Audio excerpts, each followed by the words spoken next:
Bueno, yo ahora silencio, presentate si querés y arrancá cuando quieras. Contanos un Bueno, poquito cómo la vas a dividir a los temas en este módulo y el lunes que viene. Y bueno, te escuchamos. bien. Tengo puntero ahí, ¿se ve mi mouse? Sí, perfecto. Sí, sí, Joya. se ve. Bueno, bárbaro. Bueno, hola a todos, ante todo me presento, mi nombre es Nino Escabuso, soy residente de anestesiología del Hospital Ramón Santa Marina de Tandil, y bueno, la idea de estas dos charlas una la voy a dar hoy y la siguiente el lunes que viene, es hablar de ventilación mecánica. Esta primera clase vamos a hablar de temas básicos, un poco de repaso de fisiología, monitoreo de la mecánica ventilatoria, seteo del ventilador y algunos conceptos sobre injuria pulmonar asociada a la ventilación. Y en la siguiente clase la idea sería continuar con estos temas, pero ya irnos a reclutamiento pulmonar e interacción hemodinamia-ventilación. La idea de esta clase es generar un marco para poder dar esa charla. Bueno, entonces los temas dijimos fisiología, monitoreo de la mecánica ventilatoria, seteo del ventilador y Billy. Bueno, un repaso de fisiología.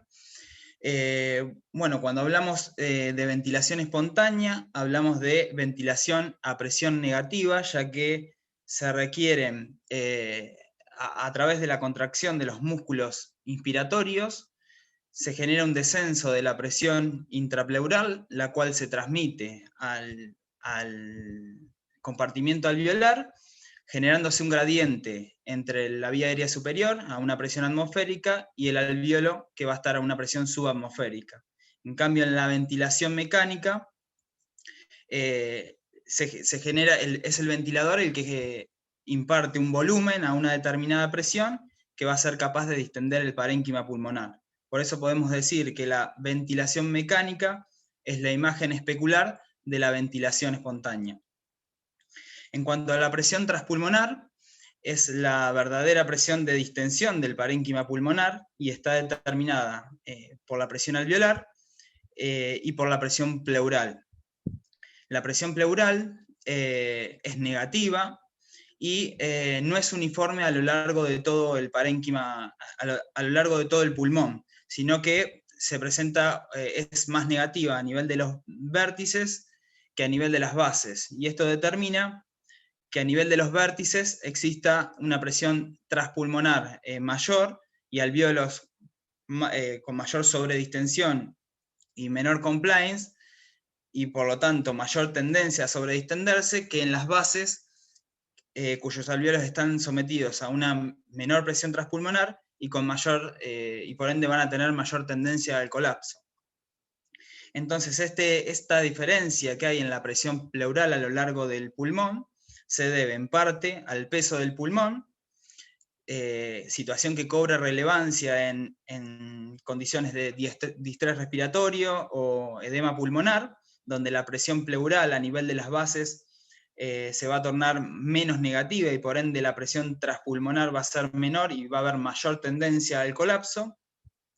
Y el otro fenómeno que interfiere en esta diferencia que hay en la presión de la presión pleural a lo largo del pulmón es la interdependencia tóraco-pulmonar, que es cómo interfiere las vísceras, cómo comprimen las vísceras a través de un diafragma que en anestesia se torna disfuncional, ya sea por la anestesia, por la relajación neuromuscular, y comprime las bases del pulmón, a la vez que aumentan la presión a nivel de la presión pleural a nivel de las bases, generando una presión transpulmonar menor, lo cual va a generar el colapso de las áreas dependientes del pulmón.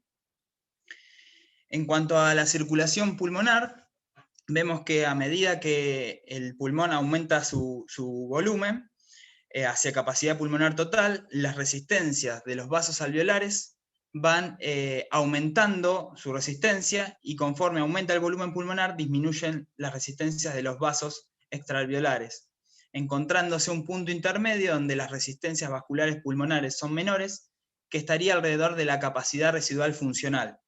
Por lo cual, para ir adelantándonos al tema, si nosotros ventilamos a los pacientes alrededor de la capacidad residual funcional en forma de péndulo, estaríamos trabajando con las menores resistencias vasculares pulmonares y por ende con la menor poscarga del ventrículo derecho. Bueno, en cuanto a algunos aspectos mecánicos del sistema respiratorio, tenemos que conocer dos espacios: el espacio muerto anatómico, que está constituido por la vía aérea de conducción y el tubo endotraqueal, que son espacios que, si bien reciben volumen corriente, no tienen capacidad para realizar intercambio gaseoso, y que en un adulto serían alrededor de 150 mililitros. Por otro lado tenemos el espacio muerto alveolar, que son todos aquellos alvéolos que, si bien están ventilados, no están adecuadamente perfundidos. Estos dos espacios conforman el espacio muerto fisiológico. Por otro lado tenemos dos capacidades: la capacidad residual funcional, que es el volumen de reposo del pulmón, y es el volumen que queda en el pulmón luego de una expiración normal, y la capacidad de cierre, que es el volumen por debajo del cual se produce el colapso pulmonar. Entonces, la relación entre estas dos capacidades van a determinar la presencia de colapso pulmonar y de shunt intrapulmonar. Entonces, si conocemos estos dos aspectos, el shunt y el espacio muerto, estamos conociendo parte de los dos enemigos que vamos a tener durante la ventilación mecánica. Bueno, cuando analizamos la superficie funcional del pulmón en relación a la edad y en relación a las diferentes situaciones, un paciente sentado, acostado y acostado bajo anestesia, vemos que a medida que aumenta la edad, va a ir disminuyendo la superficie funcional del pulmón, ya que va a ir aumentando la capacidad de cierre. Esta línea discontinua representa la capacidad de cierre y estas líneas continuas la capacidad residual funcional. Y vemos cómo con la edad va aumentando la capacidad de cierre y en algunas situaciones se sitúa por encima de la capacidad residual funcional. Por lo cual, en pacientes jóvenes rara vez presenten colapso, ya sea estando sentados, acostados o acostados bajo anestesia, pero en pacientes mayores va a haber más tendencia al colapso, ya que la capacidad de cierre va a superar a la capacidad residual funcional.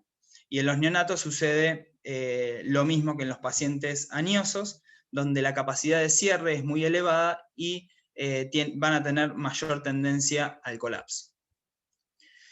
Bueno, dentro de las propiedades mecánicas del sistema respiratorio tenemos propiedades dinámicas, que son las que se observan con flujo mayor a cero. Dentro de estas tenemos a la resistencia al flujo aéreo inspiratorio, representada por la vía aérea y el tubo endotraqueal. Y por otro lado tenemos las propiedades estáticas, que son las que se observan con flujo igual a cero. Y dentro de estas tenemos la elastancia, que es la tendencia, es la sumatoria de las tendencias elásticas del pulmón, que tiende a colapsarse, y la caja torácica, que tiende a expandirse. Bueno, en cuanto a la resistencia, dijimos que está representada por la vía aérea y el tubo endotraqueal. Entonces, todo lo que altere estos dos componentes va a generar un aumento de las resistencias. Entonces, situaciones que pueden cursar con un aumento de la resistencia a la vía aérea pueden ser el EPOC, broncoespasmos, acodamiento del tubo, intubación endobronquial y tapones mucosos. Todo lo cual se va a traducir en un aumento de la presión pico en la vía aérea, que es la que refleja tanto el componente resistivo como el componente elástico. Por otro lado tenemos la elastancia, que es la tendencia que tiene el pulmón a colapsarse y que está determinada por la sumatoria de la elastancia del parénquima pulmonar, que tiende a colapsarse, y de la caja torácica, que tiende a expandirse. La elastancia relaciona una diferencia de presión con una diferencia de volumen. En este caso va a ser el volumen tidal. La inversa matemática de la elastancia es la compliance, y tenemos dos tipos de compliance. La compliance de flujo mayor a cero, o compliance dinámica, que tiene en cuenta tanto el componente resistivo como el componente elástico, mientras que la compliance estática, que la medimos en condiciones de flujo cero, solamente toma en cuenta la elastancia del componente elástico, ya que utiliza para su medición la presión plató, y esta va a ser la que nos va a reflejar la verdadera distensibilidad del parénquima pulmonar. Entonces, la compliance estática, su valor normal es alrededor de 1 centímetro de agua por kilo de peso, y las diferentes situaciones que alteren tanto el parénquima pulmonar como la caja torácica pueden disminuir la compliance estática. Dentro de las situaciones que alteran el parénquima pulmonar tenemos el distrés respiratorio, las atelectasias, la intubación endobronquial y las alteraciones en la caja torácica o que repercuten sobre la caja torácica, como pueden ser la obesidad, un neumoperitoneo de la laparoscopía, la ascitis y la sifoscoliosis. Todo lo cual se va a traducir en un aumento de la presión meseta o plató, y también un aumento de la presión pico, ya que refleja ambos componentes, resistivo y elástico. Bueno, en cuanto al monitoreo de la mecánica ventilatoria, disponemos de 2 curvas y 2 bucles. Las curvas de presión-tiempo y flujo-tiempo, y los bucles de presión-volumen y flujo-volumen. Bueno, yo voy a hablar de las modalidades ventilatorias convencionales, ventilación controlada por volumen y por presión, y la diferencia entre estas dos modalidades básicamente es cómo se entrega el flujo. En la ventilación controlada por volumen, el flujo se entrega de forma constante durante la inspiración, lo que determina una morfología de la curva de forma cuadrática, y en la ventilación controlada por presión, el flujo se entrega de forma desacelerada. Entonces, en la curva de presión-tiempo, a medida que ingresa el volumen tidal, va a haber un aumento de las presiones en la vía aérea, mientras que en la ventilación controlada por presión, la presión se mantiene constante durante todo el ciclo inspiratorio. Y en cuanto a la parte expiratoria, que es la parte que depende del paciente, vamos a ver que son iguales tanto en la curva de flujo como en la curva de presión. Bueno, cuando analizamos la curva de flujo-tiempo, como dijimos, en la ventilación controlada por volumen, el flujo se entrega de forma constante. Podemos mencionar un tiempo inspiratorio, una pausa inspiratoria que solamente la vamos a poder setear en ventilación controlada por volumen y no en controlada por presión, y un tiempo expiratorio. Entonces, esta curva nos va a dar información sobre las constantes de tiempo alveolar y nos va a permitir ajustar tanto los tiempos inspiratorios y expiratorios a dichas constantes de tiempo, y a la vez que nos va a permitir realizar diagnósticos por alteraciones en su morfología. Dentro de las alteraciones que pueden presentar esta curva, tenemos este ejemplo donde tenemos una rama expiratoria con un pico de flujo atenuado y un tiempo expiratorio prolongado y que no llega a cero, no llega a la línea de base. Es decir, que no se llega a expirar todo el volumen tidal, lo cual nos habla de constantes de tiempo lenta que podría ser compatible con un patrón obstructivo o no. Por otro lado, tenemos esta otra curva donde si analizamos el tiempo expiratorio tenemos un pico de flujo acentuado con una rama expiratoria que rápidamente llega a la línea de base, lo que nos habla de constantes de tiempo rápida que podrían ser compatibles con un patrón restrictivo. Y si vemos la rama inspiratoria de esta curva, de la curva de ventilación controlada por presión, también puede reflejarse cuando tenemos alvéolos con constante de tiempo rápida, es decir, cuando tenemos un patrón restrictivo, la rama inspiratoria rápidamente alcanza la línea de base y podemos tener un exceso de tiempo inspiratorio cuando tenemos esta situación. Bueno, en cuanto a la curva de presión-tiempo, está compuesta bueno, acá tenemos ventilación controlada por volumen y controlada por presión. Parte de un valor de presión, si es que seteamos un valor de PIP o el paciente tiene una PIP intrínseca. En ventilación controlada por volumen, la presión asciende hasta la presión pico, que es la máxima presión registrada en la vía aérea, que se mide inmediatamente luego de la insuflación. En esta modalidad, como dijimos, se puede setear una pausa inspiratoria, la cual nos va a dar un segundo nivel de presión, que es la presión plató, que refleja la presión que hay en el componente alveolar, y por lo tanto refleja la presión elástica. Por lo tanto, la diferencia entre la presión pico y la plató está determinada por la resistencia que hay en la vía aérea.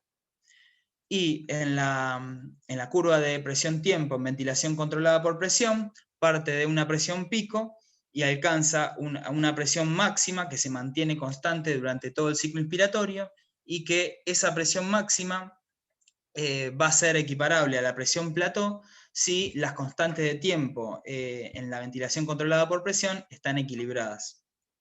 Bueno, dentro de las alteraciones que puede presentar esta curva, vemos en el gráfico de la izquierda una curva normal, en el gráfico de la derecha un aumento de la presión pico con una presión plató que se mantiene al nivel de la basal, por lo cual podemos decir que esta diferencia se debe a un aumento de las resistencias en la vía aérea, lo cual se traduciría en una curva de flujo-tiempo con una rama expiratoria con un pico de flujo atenuado y un tiempo expiratorio prolongado y que puede que no llegue a cero. Estamos hablando de alvéolos con constantes de tiempo lentas.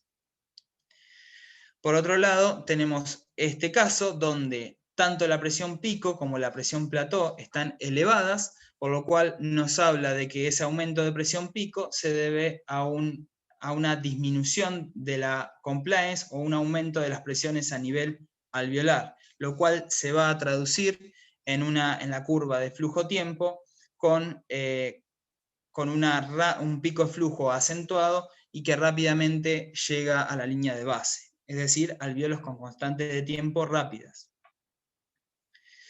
Bueno, a modo de simplificar la cuestión, ante un aumento en las presiones en la vía aérea, en ventilación controlada por volumen, si hay un escalón entre la presión pico y la presión plató, podemos hablar de un aumento de las resistencias en la vía aérea, y si no existe dicho escalón, podemos hablar de una disminución de la compliance. Bueno, acá tenemos el bucle volumen-presión. El volumen está en el eje vertical, la presión en el eje horizontal. Consta de una rama inspiratoria, la cual toma la morfología de la curva de presión-tiempo en ventilación controlada por volumen, y toma una morfología recta de presión constante inspiratoria cuando ventilamos en ventilación controlada por presión. Luego consta de una rama expiratoria y que van en contra de las agujas del reloj, parte de un nivel de presión, si es que seteamos un nivel de PIP, alcanza una presión pico o máxima necesaria para entregar el volumen tidal. Cuando analizamos con más detalle este bucle, vemos que en este caso parte de una presión cero, es decir, que no hay una PIP seteada, por lo cual en este segmento los cambios de presión generan pocos cambios en el volumen, lo cual nos habla de una situación de baja compliance que podría ser compatible con colapso pulmonar. A partir de este punto de inflexión inferior, vemos que hay un segmento intermedio donde los cambios de presión generan grandes cambios en el volumen, por lo cual nos habla de una situación de buena compliance, y si seguimos vemos un área donde nuevamente los cambios de presión generan pocos cambios en el volumen, lo cual nos estaría hablando de una situación de baja compliance compatible con sobredistensión. Entonces, algunas alteraciones que pueden presentarse en este bucle: en el bucle de la derecha vemos una disminución de la pendiente y vemos que se requieren grandes presiones para alcanzar el volumen tidal, por lo cual hablamos de una situación de baja compliance, en comparación a este otro bucle donde la pendiente del bucle es mayor y se requieren menos presiones para alcanzar el mismo volumen. Bueno, en este caso vemos lo mismo. Una vez que se produce la insuflación, llega un punto en que los aumentos de presión ya no generan cambios de volumen, lo cual nos está hablando de sobredistensión. Bueno, en cuanto al bucle flujo-volumen, tenemos el bucle en ventilación controlada por volumen y controlada por presión. Vemos en el eje vertical tenemos el flujo, en el eje horizontal tenemos el volumen, y tenemos la rama inspiratoria y la rama expiratoria que va en sentido de las agujas del reloj. El flujo inspiratorio es constante en la ventilación controlada por volumen y es desacelerado en la ventilación controlada por presión, y algunas alteraciones que podemos encontrarnos en este bucle son, por ejemplo, en este caso, acá tenemos un bucle normal, y en este caso tenemos una reducción del pico de flujo expiratorio con una concavidad o sacabocado en la rama expiratoria, lo cual nos habla de un patrón obstructivo. Por otro lado, podemos encontrarnos con una morfología de este tipo, donde tenemos un pico de flujo expiratorio marcado y una rama expiratoria que rápidamente retorna a la línea basal, lo que nos habla de constantes de tiempo alveolar rápidas compatibles con un patrón restrictivo. En conclusión, la ventilación controlada por volumen administra el flujo de manera constante, controla el volumen, pero no controla la presión, la cual va a estar determinada por la impedancia del sistema respiratorio de nuestro paciente. Tiene más información, nos brinda más información en cuanto al monitoreo, a través de las curvas flujo-tiempo, presión-tiempo, y los bucles presión-volumen y flujo-volumen. Es ideal para ventilar adultos y habría un riesgo de bolo y barotrauma. Mientras que en la ventilación controlada por presión, administra el flujo de forma decreciente, controla la presión, pero no controla el volumen, el cual va a estar determinado por la impedancia del sistema respiratorio de nuestro paciente. Tiene menos información en cuanto al monitoreo, es ideal para ventilar pediátricos, ya que tienen altas resistencias en la vía aérea y los tubos endotraqueales pequeños, y tiene el riesgo de hipoventilación ante cambios en la compliance del sistema respiratorio de nuestro paciente. Bueno, en cuanto a seteo del ventilador, nosotros antes de conectar el paciente al ventilador vamos a realizar un seteo inicial, el cual va a estar basado en parámetros antropométricos y en parte va a ser algo arbitrario, ya que no vamos a conocer la mecánica ventilatoria que presenta nuestro paciente, y luego la idea es pasar de este seteo inicial a un seteo individualizado una vez que conectemos al paciente al ventilador y tengamos información sobre su mecánica respiratoria. Y entender que este seteo individualizado es un proceso dinámico, el cual se va a ir modificando a lo largo del intraoperatorio conforme cambien las características mecánicas de la ventilación de nuestro paciente. Entonces, en el seteo inicial nosotros seteamos un volumen tidal, que lo hacemos en base a parámetros antropométricos que predicen el tamaño anatómico del pulmón de nuestro paciente, y seteamos frecuencia respiratoria, relación IE, PIP y fracción inspirada de oxígeno, que en principio son algo arbitrarias, ya que no conocemos la mecánica ventilatoria de nuestro paciente. El volumen tidal deberíamos setearlo en base al peso ideal o al peso corporal predicho. Ambas fórmulas están avaladas por la bibliografía y contemplan tanto la talla como el sexo, que serían los dos parámetros que más correlación tienen con el tamaño anatómico del pulmón de nuestro paciente. Pero deberíamos evitar setear volúmenes tidal a peso real, ya que esto nos llevaría a sobreestimar el volumen que administramos a un paciente obeso y a infraestimarlo en un paciente delgado pero alto. Entonces, en cuanto a cuánto volumen tidal utilizar, la mayoría de los mamíferos manejan un volumen tidal de 6 mililitros, por encima de 10 sabemos que genera injuria pulmonar, por lo cual entre 6 y 8 mililitros kilo de volumen tidal sería lo más aceptable, siempre en peso teórico predicho o peso ideal. Y en ventilación unipulmonar, 4 a 5 mililitros kilo sería lo más aceptable, ya que estamos ventilando la mitad del parénquima pulmonar. En cuanto a la PIP, tenemos que entender que es un recurso que nosotros utilizamos durante la aspiración para evitar el colapso alveolar. Entonces, de ninguna manera la PIP va a generar la apertura pulmonar, ya que esta es un fenómeno inspiratorio. ¿Cuánta PIP debemos utilizar? La mínima que nos permita mantener el pulmón abierto, y esto va en contra de el concepto de que altos valores de PIP es mejor. La realidad es que cuanto menos PIP podamos utilizar, siempre va a ser mejor, pero a veces se requieren altos valores para mantener el pulmón abierto. Entonces, ¿con qué valor de PIP iniciar la ventilación? Si apelamos a la fisiología, sabemos que la presión de perfusión de los capilares alveolares está entre 7 a 12 milímetros de mercurio. Si pasamos estos 7 milímetros de mercurio a centímetros de agua, que es como nosotros manejamos el ventilador, tenemos que equivale a 5 centímetros de agua, por lo cual iniciar la ventilación con una PIP de 5 sería aceptable y nos aseguraríamos de no generar el colapso de los capilares pulmonares. Y después individualizar el valor de PIP acorde al paciente y a la cirugía a través de una maniobra de reclutamiento y titulación de PIP. Entonces, ¿cuál es la PIP óptima? Es aquel valor de PIP que por un lado evita el colapso, por ende está por encima de la presión de cierre, y por otro lado evita la sobredistensión y el colapso de los capilares pulmonares. ¿Y cómo hallamos ese valor? A través de una maniobra de reclutamiento y titulación de PIP, de lo que vamos a hablar en la siguiente clase.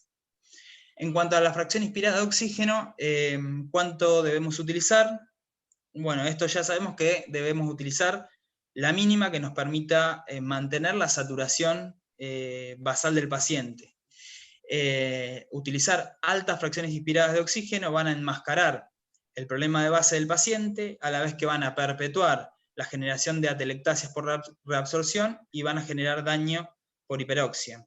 En este trabajo se estudiaron altas fracciones inspiradas de oxígeno en cirugía abdominal, y lo que se vio es que los pacientes que eran ventilados con altas fracciones de oxígeno, tanto en cirugía oncológica como no oncológica, tenían mayor morbimortalidad. Bueno, una vez que realizamos el seteo inicial, lo que debemos hacer es ir a la curva de flujo-tiempo y evaluar cómo están las constantes de tiempo alveolar de nuestro paciente. En el primer caso, las constantes de tiempo están equilibradas, pero nos puede pasar esta situación donde la rama expiratoria no alcanza a llegar a cero y ya se inicia la inspiración siguiente, por lo cual acá se está generando un atrapamiento aéreo que en los ciclos sucesivos va a contribuir a la generación de auto-PIP. Por lo cual, en esta situación, lo que deberíamos hacer es prolongar el tiempo expiratorio y permitir que la rama expiratoria llegue a la línea a cero. Por otro lado, podemos tener esta otra situación, donde tenemos un tiempo expiratorio excesivo y un tiempo muerto entre el final de la aspiración y el inicio de la inspiración siguiente. Y este tiempo se lo estamos robando a la inspiración, la cual se va a tener que administrar con un mayor flujo y por ende se van a levantar mayores presiones, y en ese tiempo los alveolos son susceptibles a colapsarse. Por otro lado, en cuanto al tiempo inspiratorio, en la ventilación controlada por volumen no es necesario que llegue a cero, ya que el flujo es constante. Pero en la ventilación controlada por presión, sí debemos asegurarnos de que la rama inspiratoria llegue a cero, ya que si administramos un tiempo inspiratorio insuficiente, no nos va a alcanzar para administrar el volumen tidal deseado. Lo mismo sucede en esta situación, donde hay un tiempo inspiratorio excesivo, y este tiempo se lo estamos robando a la expiración siguiente, y los alveolos pueden colapsarse en este tiempo muerto. Bueno, en cuanto a la frecuencia respiratoria va a depender, por un lado, del volumen minuto que queremos administrar, en base a la demanda metabólica que tenga nuestro paciente, y teniendo en cuenta que el volumen minuto va a estar determinado por el volumen tidal y la frecuencia respiratoria, y el volumen tidal nosotros estamos seteando entre 6 a 8 mililitros kilo, vamos a tener que modificar la frecuencia respiratoria para lograr alcanzar ese volumen minuto. Pero por otro lado, también tenemos que tener en cuenta que las modificaciones que hagamos sobre la frecuencia respiratoria van a impactar en los tiempos inspiratorios y expiratorios. Si aumentamos la frecuencia respiratoria, estos tiempos se van a cortar y pueden ser que no se lleguen a equilibrar las constantes de tiempo alveolar. Por lo cual, tenemos que encontrar un balance entre la frecuencia respiratoria y la relación inspiración-expiración que nos permita mantener un volumen minuto y tener equilibradas las constantes de tiempo alveolar de nuestro paciente. Bueno, en cuanto a la pausa inspiratoria, varias bibliografías mencionan que la pausa inspiratoria mejoraría la eficacia de la ventilación al homogenizar la distribución de la ventilación entre alvéolos con constante de tiempo lenta y con constante de tiempo rápida. La realidad que lo único probado en relación a la pausa inspiratoria es que por capnografía volumétrica se vio que disminuye el espacio muerto anatómico y por lo tanto sería una de las medidas que nos permitiría controlar la hipercapnia sin modificar el volumen tidal y la frecuencia respiratoria. Bueno, en cuanto a la driving pressure, es la diferencia de presión que permite el ingreso de volumen corriente y está determinado por la presión meseta, que es la máxima presión a la que están sometidos los alvéolos, menos la PIP, que es la mínima presión a la que están sometidos los alvéolos. Y nos da idea del tamaño funcional del pulmón, por lo cual en este artículo de Amato en el 2015 se demostró que la driving pressure es el principal determinante de las complicaciones pulmonares postoperatorias y la morbimortalidad. Entonces, cuando analizamos qué driving pressure utilizamos en ventilación espontánea, vemos que manejamos alrededor de 3 a 5 centímetros de agua y en una inspiración forzada puede llegar hasta 10. Un límite seguro sería manejar una driving pressure entre 10 y 15 centímetros de agua, pero por encima de 15 centímetros de agua sabemos que ocasionamos daño pulmonar y que debemos tomar una conducta terapéutica. Entonces, en este trabajo que mencioné anteriormente, se demostró que valores de driving pressure por encima de 15 centímetros de agua se asocian a un aumento de la mortalidad. Por lo tanto, el nuevo objetivo en ventilación protectiva es mantener una driving pressure por debajo de 15 centímetros de agua. Bueno, entonces dijimos que nosotros hacíamos un seteo inicial de 6 a 8 mililitros kilo de peso ideal o peso corporal predicho, pero luego ese volumen tidal debemos ajustar, y que esto nos predecía el tamaño anatómico del pulmón, pero luego debemos, durante el seteo individualizado, ajustar ese volumen tidal de acuerdo a la driving pressure, que nos predice el tamaño funcional del pulmón. En cuanto al volumen minuto, como dijimos, debemos utilizar el volumen minuto necesario para mantener la demanda metabólica y mantener un end-tidal de entre 40 a 45 milímetros de mercurio y siempre prefiriendo frecuencias respiratorias más altas con volúmenes tidal más bajos, siempre y cuando las constantes de tiempo alveolar nos lo permitan. Entonces, las premisas en ventilación protectiva van a ser ventilar entre 6 a 8 mililitros kilo de peso corporal predicho o peso ideal, mantener una presión plató por debajo de 28 centímetros de agua, utilizar PIP, lo ideal sería, como vamos a hablar en la clase siguiente, buscar la PIP óptima a través de maniobras de reclutamiento y titulación, y mantener una driving pressure por debajo de 15 centímetros de agua.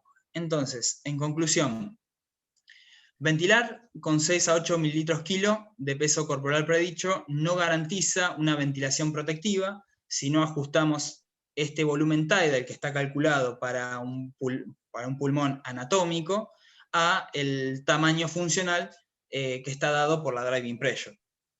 Por otro lado, la PIP es un recurso expiratorio que evita el colapso, de ninguna manera va a permitir la apertura pulmonar.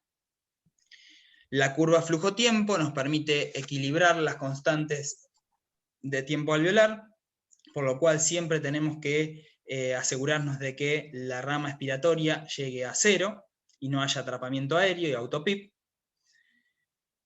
Por otro lado, titular el volumen minuto para mantener un end-tidal de entre 40 a 45 milímetros de mercurio, prefiriendo siempre frecuencias altas y volúmenes tidales más bajos.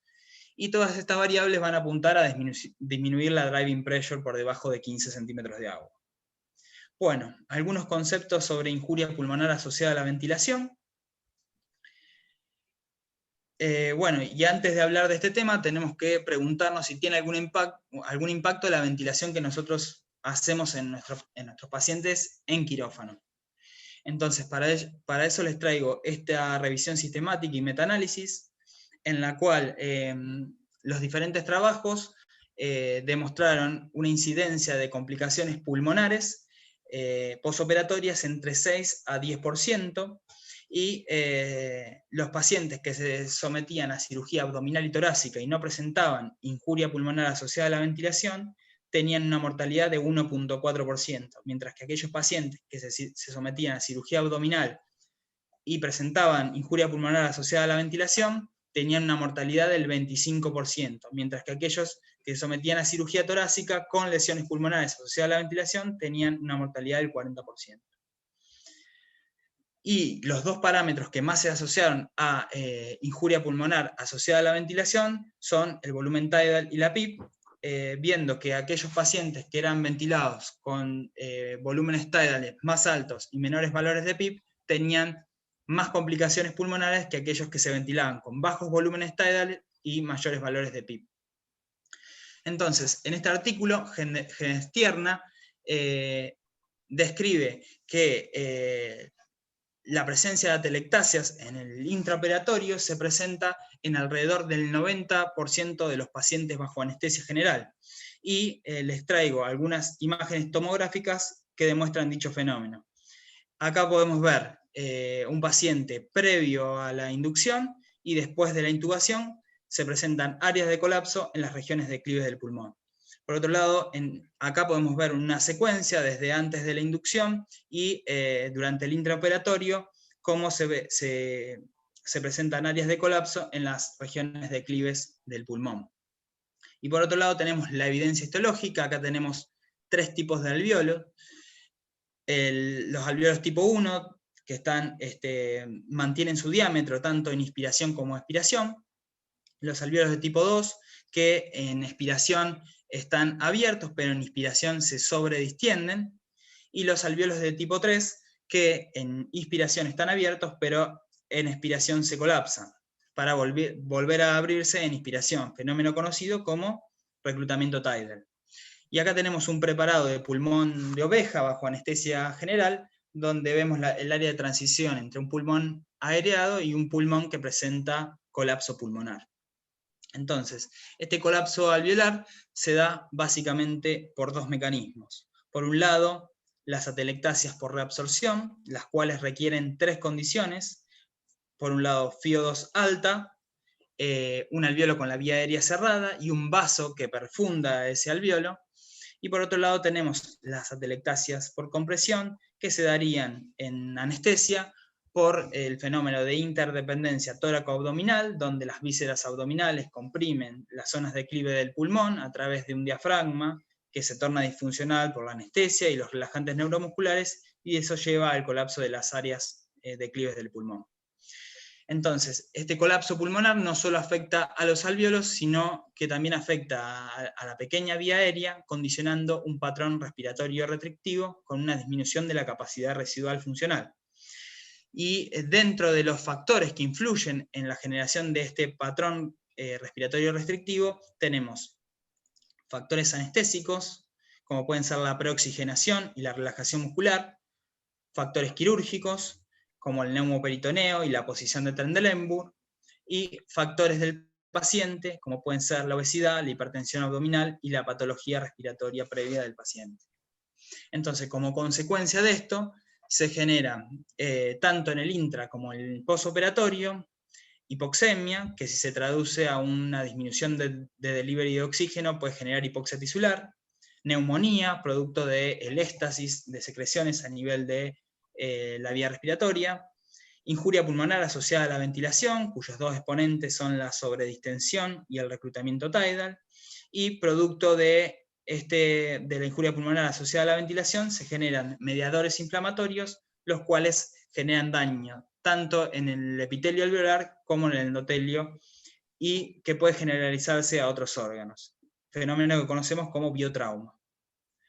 Entonces, en este gráfico vemos, por un lado, un alveolo normal, y por otro lado, un alveolo con injuria pulmonar asociada a la ventilación.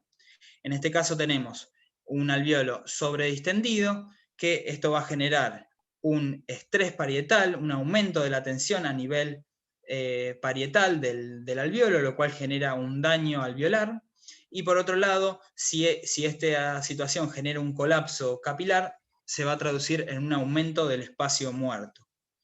Por otro lado tenemos este otro alveolo que se abre en inspiración, pero se colapsa en expiración, fenómeno conocido como reclutamiento tidal, lo cual va a generar un strain pulmonar cíclico, es decir, un grado de deformación que sufre ese alveolo durante el ciclo respiratorio, en los ciclos sucesivos, lo cual va a generar un daño de ese epitelio alveolar, y por otro lado, estas unidades alveolares que están perfundidas no están adecuadamente ventiladas, por lo cual va a generar un shunt intrapulmonar.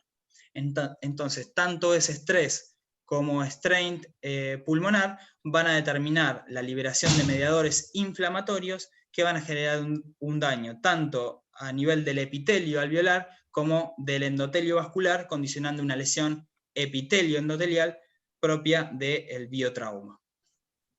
Entonces, dentro de los determinantes de la bili, mencionamos la sobredistensión y el estrés parietal que sufre el alveolo, el reclutamiento tidal con el strain que genera, todo lo cual lleva al biotrauma.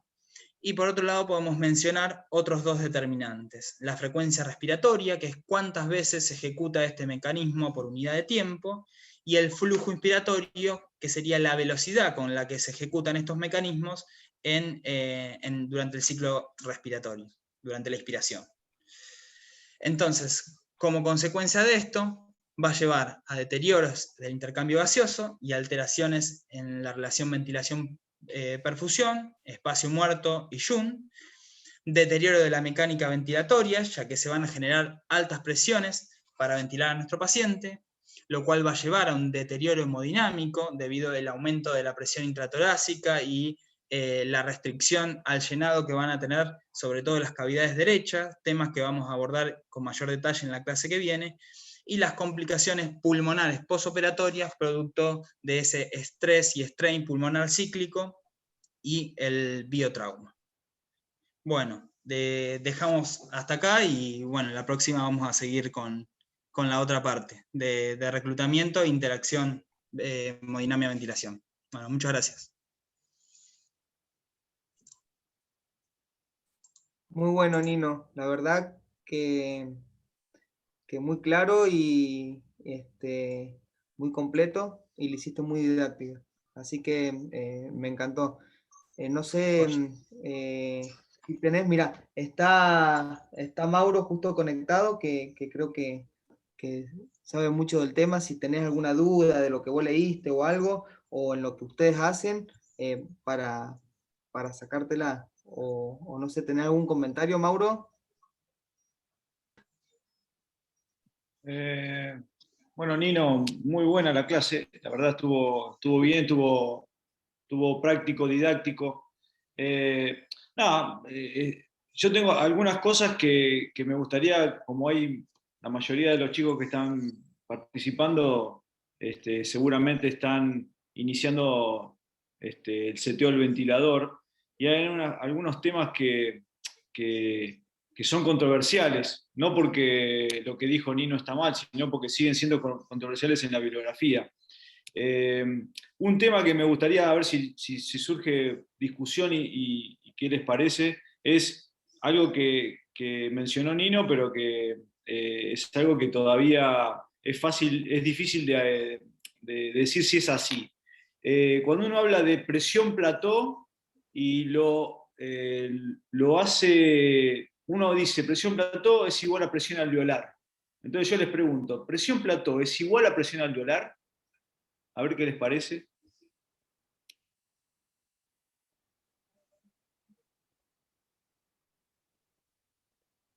Así lo hacemos charlado. Lo traigo a colación porque bien dijo Nino que más allá del seteo ventilatorio, donde uno hace hincapié en respetar los 6 a 8 mililitros kilo de peso ideal, que está correcto, en definitiva lo que importa es qué presión te genera ese seteo del volumen tidal, y en definitiva si supera o no un drive-in pressure que genera Billy, o sea que puede predisponer a la Billy. Entonces la pregunta es, cuando medimos la presión plató, ¿estamos midiendo la presión intraalveolar? Estamos midiendo un promedio de las presiones alveolares. Claro, Porque un va a haber equilibrio. alveolos, claro, alveolos con diferente... Constante de tiempo. Entonces, cuando medimos, por eso repregunto, cuando medimos la presión plató en el ventilador, ¿estamos midiendo la presión intraalveolar para quedarnos tranquilos de que esa presión no nos genere Billy? Como dijo Nino, Yo creo yo que creo no. que es en un promedio, porque como alvéolos con diferente constante de tiempo, vos le das una pausa, no van a estar todos con la misma sobredistensión o con el mismo nivel de aterrizaje, Bien, digamos. entonces, a ver si llegan a ver si entiendan dónde quiero ir yo. Lo que estamos midiendo, la presión plató, no representa lo que está pasando en los alvéolos. Puede que en algunos Individualmente esté no. bien y en algunos esté mal. Claro, individualmente no, porque vos estás midiendo un conjunto. Una vez que vos pones la pausa, aparte del mismo mezcla de gases que están en los diferentes alvéolos, también va a cambiar con esa pausa. De unos alvéolos más distendidos a otros menos, etc. ¿A qué te referís, Ramiro, con pausa? Yo lo que me refiero es que cuando vos medís plató, para poder medir plató, tenés que poner una pausa inspiratoria, si no en realidad estarías viendo la meseta y no la plató. Si vos querés decir que si estás en volumen control y no le pones pausa, claro, no podés ver la diferencia entre la pico y la plató. No podés ver la plató, vas a tener una meseta, porque como no tenés pausa no vas a ver realmente ese promedio de alvéolos, porque en qué momento lo mide el ventilador. Por eso, o sea que en presión control no tenés forma de saber la presión del alvéolo. Como dijo Nino, en realidad tenés una meseta, como la curva en cierto momento inspiratorio se mantiene constante, digamos, ahí sería tu plató, por ejemplo. ¿Está bien? En presión. En volumen, en realidad vos sí o sí necesitas una pausa como para que esos se puedan medir, digamos, esos gases equiparándose en todos los alvéolos. Bueno, la verdad el tema es así, o por lo menos lo que está escrito.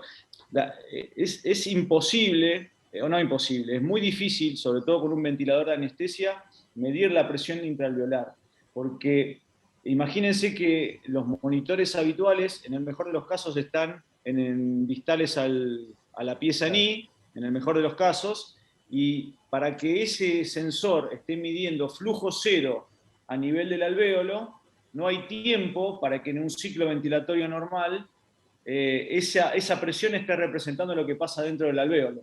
¿Me explico? Claro, lo más cerca que lo va a tener va a ser en la boca del paciente y en algunas máquinas en realidad. En algunas máquinas está distal, o sea, está, si tenés un ventilador capaz, o algunas marcas de mesa de anestesia lo tienen dentro del, digamos, del equipo y no en la pieza NI. O sea que la medición, es más, de hecho hay mesa de anestesia que como tienen ese sistema, ya directamente no te dejan medir, no te ponen en el display la presión plató, porque lo que va a medir va a ser cualquier cosa y no lo que representa la medición de la presión plató. O sea que la presión plató, en definitiva, para una mesa de anestesia o para el monitoreo incorporar a la mesa de anestesia, difícilmente representa la presión intraalveolar. Eso le quiero transmitir, o sea, para que la forma que uno puede hacer para medir podría ser para medir la presión intraalveolar, si leen un poquito el tema, inicialmente hace unos 40 o 50 años se hacía con un sistema que se llama la superjeringa. Es un sistema que permite trabajar con una frecuencia ventilatoria muy bajita, meter un flujo a una velocidad constante, muy despacio, para tratar de que el flujo llegue a cero y medir realmente eso. Hoy los ventiladores de intensivos nuevos lo que tienen es la posibilidad de una pausa inspiratoria, pero no como la pausa inspiratoria que da el volumen control, sino en el seteo poner pausa inspiratoria el tiempo que sea suficiente para que la máquina calcule que el flujo en el alveolo sea cero. Y ahí te da realmente la presión intraalveolar, o sea, la presión plató real que representa la presión intraalveolar. Entonces ahí podés decir, bueno, yo tomo esta presión y de PIP a esa presión puedo calcular el driving pressure. ¿Sí? ¿Se entiende? O sea, si yo tomo la presión plató que me da la pausa inspiratoria de 10-15% que uso en volumen control, puede ser que le esté pifiando y esté generando daño igual. ¿Me explico? El problema, ¿qué es lo que tenemos? ¿Sí? Por eso, de hecho, ya hay mucho escrito sobre cómo seteamos el ventilador con la presión pico, porque la presión plató difícilmente la podemos medir con certeza. Me parece que le dejé más dudas que, que otra cosa, pero bueno, es para pensarlo, y releer el tema. Pero sí, no tenemos muchas opciones. Bueno, tenía otras cosas para decir, pero bueno, ya con esta duda que les dejé, me parece que es suficiente. Nos mandaste a leer. No. Pero decir, Mauro, decir porque aprendemos mucho de eso, o por lo menos generarnos dudas para ir a Bueno, buscar. hay otro punto que no, está perfecto, Nino, lo que dijiste, no es para criticarte tu clase, está muy bien, pero hay cosas que son, me parece, están buenas para repensarlas. Algo que vos dijiste que está bien, que uno mide el flujo expiratorio, o sea, uno si tiene la posibilidad de ver las curvas de flujo en función del tiempo, la rama expiratoria, que es totalmente pasiva, vos dijiste que cuando el flujo no llega a cero, o sea, autopip, tenemos un patrón obstructivo, ¿no? ¿Dijiste eso? Si yo no entendí mal. Cuando el flujo no llega a cero, puede ser que el paciente no tenga, o sea, no es que tenga un patrón obstructivo, sino que tenga alvéolos con constante de tiempo lenta sin necesidad de que tenga un patrón obstructivo. Puede ser o que tenga una obstrucción o que la frecuencia que vos pusiste sea para la constante de tiempo de ese pulmón. Claro. Bien, por eso, o sea, es importante decir que el concepto de autopip es simplemente que el tiempo de vaciado es insuficiente. O sea, puede no ser obstructivo el problema. Claro. O sea, puede ser un tema de constante de tiempo. Exacto. Y hay veces que el autopip implica un problema inspiratorio, aunque parezca raro. Por ejemplo, si ustedes hacen anestesia en un obeso y setean el ventilador y justamente, como explicaste bien, el obeso va a tener muchas veces problemas de la complacencia por diversos mecanismos. Yo los invito a que vean una curva de flujo cuando el seteo del ventilador no es adecuado, que el flujo muchas veces no llega a cero. Pero dicen, ¿qué? ¿Tiene una obstrucción el obeso? No, y eso es el problema que tiene el obeso, es que el punto de colapso está por encima del punto de cierre, o sea, de cierre de la vía aérea. Entonces genera un atrapamiento dinámico también, pero el problema no es que no tiene tiempo para expirar, sino que no tiene suficiente presurización en la vía aérea. Entonces la vía aérea se cierra mucho antes y genera un atrapamiento aéreo. De hecho, cuando ves el loop presión-volumen, aparece una histéresis, una separación, parece que el loop no cierra, como que quedara aire sin salir del pulmón del paciente. Y eso es simplemente porque no presurizaste adecuadamente la vía aérea, que lo vas a hablar seguramente la charla que viene, que tiene que ver con que el pulmón está colapsado. Pero, o sea, a lo que voy es que no siempre autopip, más allá del seteo ventilatorio de la frecuencia, implica un problema de un patrón obstructivo, sino que a veces problemas inspiratorios, como es el colapso, pueden también generar autopip, ¿sí? ¿Me explico? Capaz que es un poco complejo como lo dije. No, sí, perfecto. Estarías hablando que lo que se... O sea, lo interesante es que a veces uno en el monitoreo de la ventilación ve autopip y a veces cuando ve autopip inmediatamente tiene en la mente que tiene que prolongar la relación IE y bajar la frecuencia respiratoria. Y en el obeso puede ser que sea todo lo contrario, tenés que acortar la relación IE para tener más tiempo al pulmón en la fase inspiratoria, ponerle más pausa y obviamente reclutarlo y dejarle más PIP. Y ahí se va a corregir la autopip, o sea, agregándole más PIP corregís la autopip. O sea, parece contraproducente muchas veces, pero lo ves que a veces el fenómeno de autopip es un fenómeno inspiratorio y no expiratorio. ¿Sí? Mauro, lo que te entendí yo puede ser que sea que en esos pacientes obesos lo que se está colapsando sea vía de un poquito de mayor calibre, no solo alvéolos, digamos. No, justamente se está colapsando la vía aérea compresible. Y por eso hay atrapamiento dinámico, porque a diferencia del obstructivo, que el problema está en la parte bronquial, y por eso las presiones igualan antes, fuera de la vía aérea compresible, que eso es no compresible, perdón, en el obeso el problema es un problema de presurización, y a los fines de la expiración, al generarse tanta presión positiva transpleural, o sea, transmitida, a veces en el obeso o la laparoscopía, hace que el punto de cero transpulmonar esté más cerca del alvéolo e impida que el aire salga, y por eso tenés esa situación. ¿Me explico? Sí, sí, sí. No es un problema en el bronquial, sino es un tema de presión transpulmonar. Bien. ¿Sí? A los que veo, los veo con cara como diciendo, ¿qué me está diciendo? No entiendo nada. Bueno, se los dejo para que lo vean y lo piensen, y cualquier cosa lo charlamos en otro momento, lo vemos con algún paciente, porque realmente funciona así. Y otra cosa que, cuando setean la frecuencia respiratoria, a ver, el end-tidal de CO2, no representa siempre la PCO2. O sea, no siempre va a haber una relación lineal entre la PCO2 y el end-tidal de CO2. O sea, lo que les quiero transmitir es que si uno toma a rajatabla el concepto de setear la frecuencia respiratoria a través del end-tidal de CO2, podemos cometer muchos errores.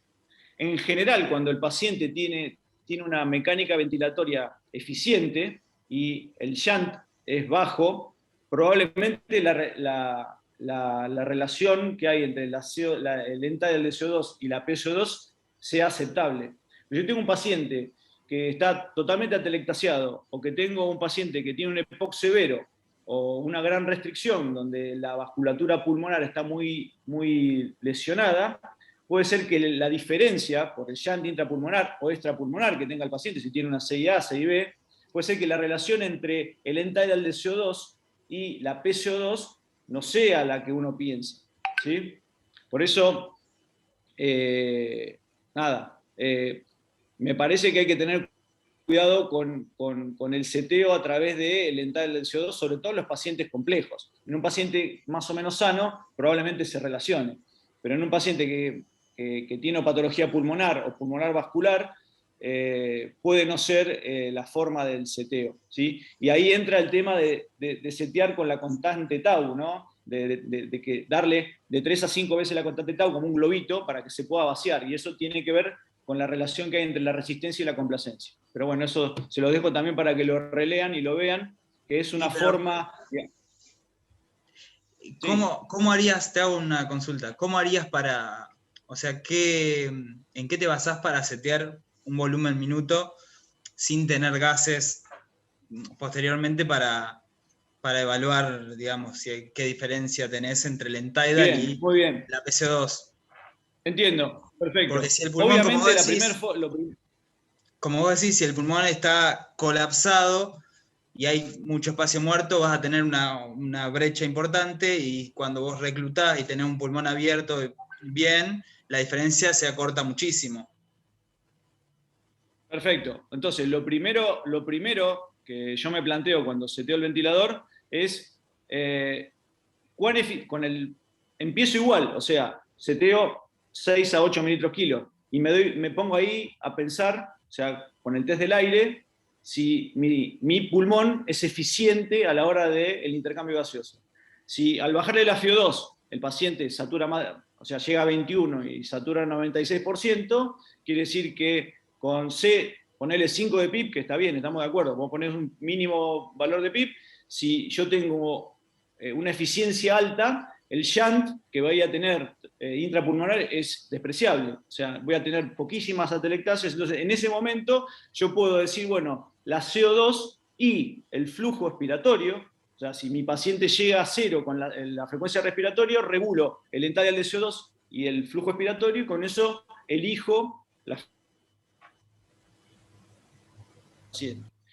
Pero hay una forma que es calcular la constante tau para saber cuál es la frecuencia máxima que con el volumen corriente que yo seteé tolera mi paciente sin que haga autoflujo. Y eso es multiplicar la resistencia por la complacencia y eso te da una constante tau. Y con el volumen corriente que tenés, cada unidad funcional necesita de 3 a 5 constantes de tiempo para vaciarse. O sea que las 3 a 5 constantes de tiempo va a ser tu tiempo expiratorio máximo para que no haga autopip.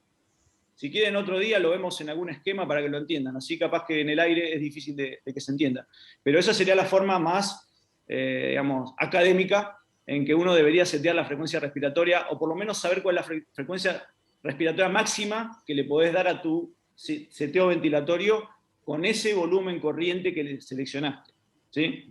Ahora, yo simplemente lo que le quiero transmitir ahora es que repiensen el utilizar solamente el entidal de CO2 para setear la frecuencia respiratoria, porque puede haber errores importantes. ¿Sí? Sacan gases y dicen, che, tengo 70 de CO2, pero si tengo 40 en el expirado, qué mal que anda el CO2 de mi mesa. Y no, es que el problema es que quizás tengas un shunt intrapulmonar muy grande y no te diste cuenta. ¿Sí? A eso voy. Quiero generarles eso para que se lo piensen, nada más. En muchos pacientes no vas a tener problema, vas a setear eso y va a tener relación, porque nosotros habitualmente seteamos el ventilador en pacientes sanos, pero algunos no son tan sanos. Bueno, eso, bien. Simplemente para pensarlo. Sí. Y te hago otra consulta. Decí vos, Marcelo. No, la constante tau, muchas máquinas te la calculan automática, ¿verdad? Por suerte, porque es medio engorroso calcularla. No, o sea, si vos tenés la posibilidad de medir, si tu mesa, tu seteo ventilatorio, qué sé yo, nosotros los equipos nuestros tienen la posibilidad de medir la resistencia y la complacencia, directamente multiplicá las dos y eso de 3 a 5 y te da el tiempo. Pero yo sé que algunos no tienen la posibilidad de que la mesa les mida la resistencia o la complacencia, entonces se hace más engorroso. Entonces ahí la curva de flujo quizás es lo más práctico para por lo menos setear sin que haga autopip. Perfecto. Bueno, yo quería rescatar algo de lo que dijiste, que después lo vas a hablar la semana que viene seguramente, pero que muchas veces vemos que viene un obeso y le ponen, bueno, ponele 10 de PIP al obeso, y antes no lo reclutan. Y cuando vos recalcás que la PIP no te abre el alvéolo, pero sí te lo mantiene abierto, es fundamental, porque si vos no lo reclutás antes, donde se abre ese alvéolo, y después le dejás la PIP, no tiene sentido, pero eso acá y en muchos lados, un obeso, ponerle 10 de PIP, 12 de PIP, sin antes reclutar, por ahí no tiene casi nada de sentido. Por eso está bueno como recalcaste que la PIP no te abre el alvéolo, pero sí te lo mantiene abierto, después que una maniobra de reclutamiento te lo abrió.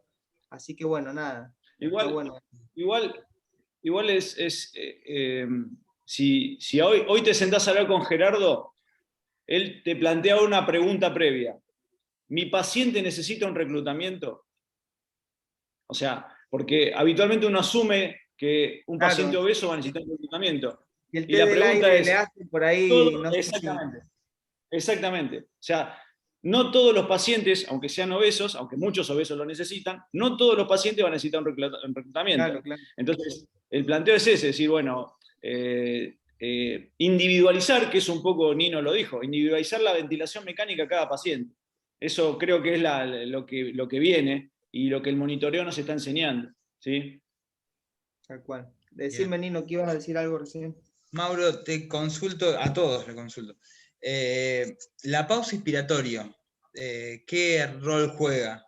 Porque viste que yo planteé ahí medio un dilema de que la bibliografía dice que permite homogeneizar alvéolos con diferentes constantes de tiempo.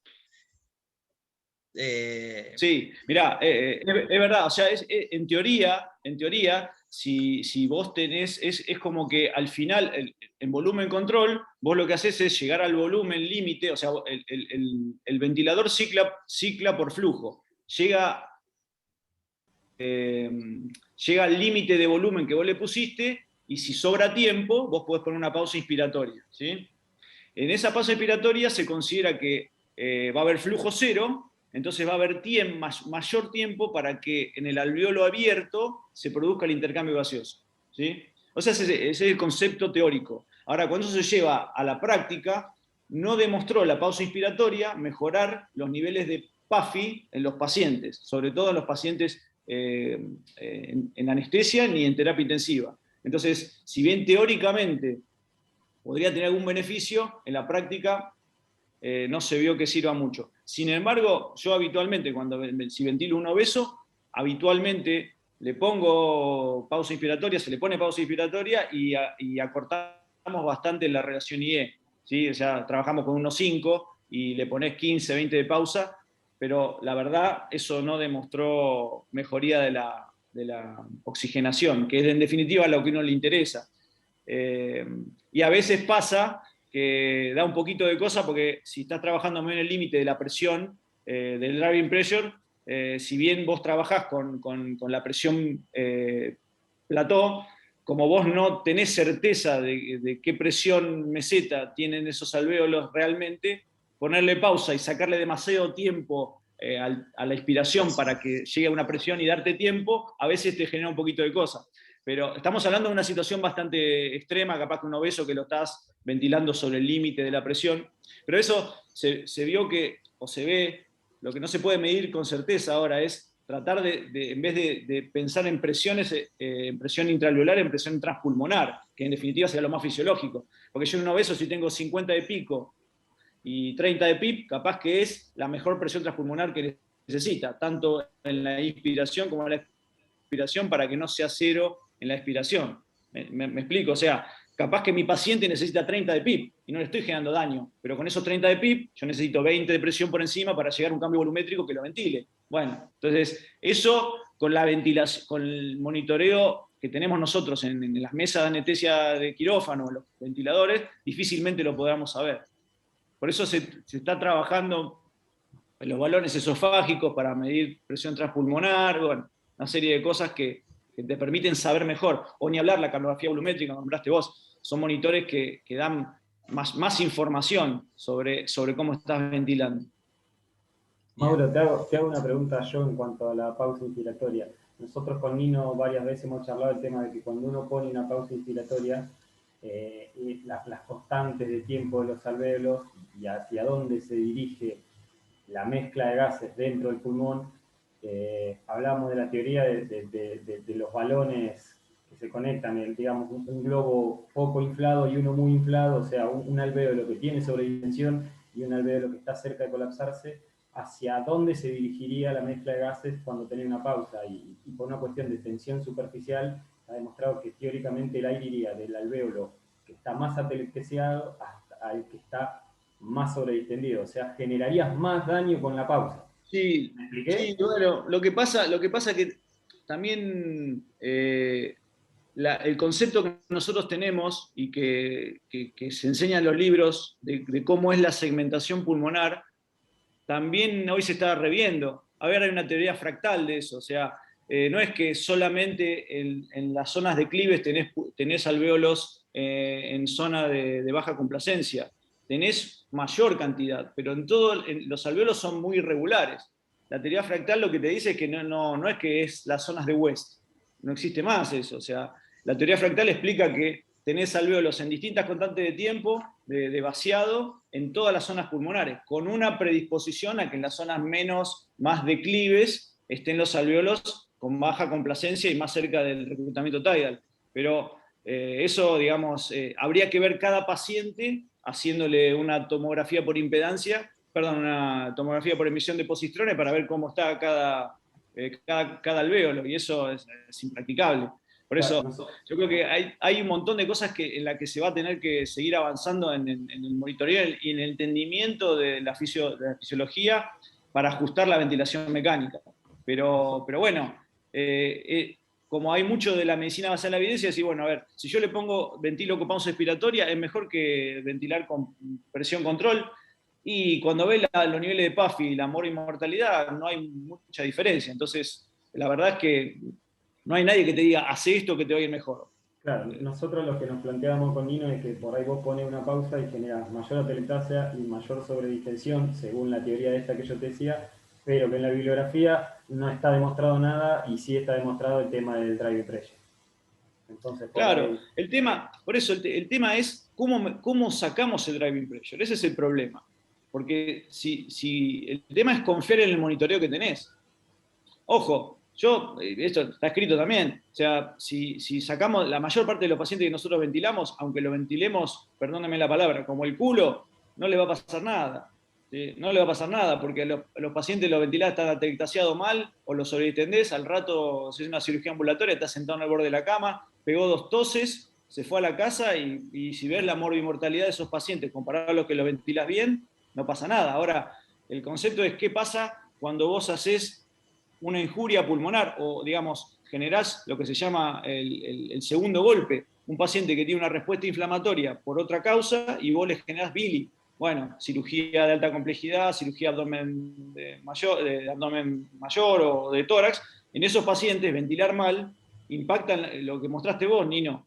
O sea, si vos lo ventilás mal, va a aumentar la morimortalidad. Ahora, en un paciente de 20 años que le haces lo operan de una hernia laparoscópica y se va a la casa al rato, si lo ventilaste con 10 mililitros kilo, lo ventilaste con 6 mililitros kilo, probablemente no le pase nada. ¿Sí? ¿Me explico? No va a cambiar la morimortalidad, pero bueno, el tema es cambiar una conducta de cómo ventilamos a los pacientes. Si uno se acostumbra a ventilar a todos los pacientes bien, no te va a generar un conflicto a ver qué tengo que hacer con este paciente de distinto. Los ventilás bien a todos. ¿Sí? Perdón, capaz que le generé no era la idea era charlar un poco. Pero, Mauro, buenísimo. Bueno, genial. Nada, eso, bueno, las cosas que más o menos estuve viendo, pero la charla estuvo buenísima, Nino, en serio, muy buena. Bueno, gracias. Estuvo buenísimo, Muchas gracias, de Nino. conceptos, Nino, en un ratito, un genio. Bueno, gracias. Muchas gracias, Buenísimo. gracias por la clase. Nos vemos el lunes que viene. Chao, Mauro, gracias. Nos vemos. Chao, gente. Hasta luego. Muchas gracias, chao. No.